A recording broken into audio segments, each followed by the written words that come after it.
حضرت جبریل علیہ السلام حضور صلی اللہ علیہ وسلم کے پاس تشریف لائے. آپ اس وقت غم زدہ تھے. سبب پوچھا تو فرمایا جبریل حسن اور حسین کو نظر لگ گئی ہے.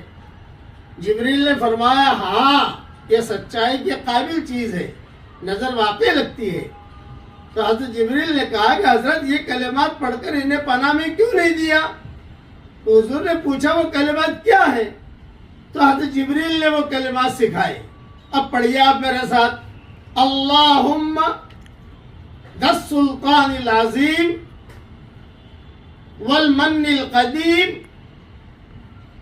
ذی الوجہ الکریم ولی الکلمات التامات والدعوات المستجابات عاف الحسن والحسین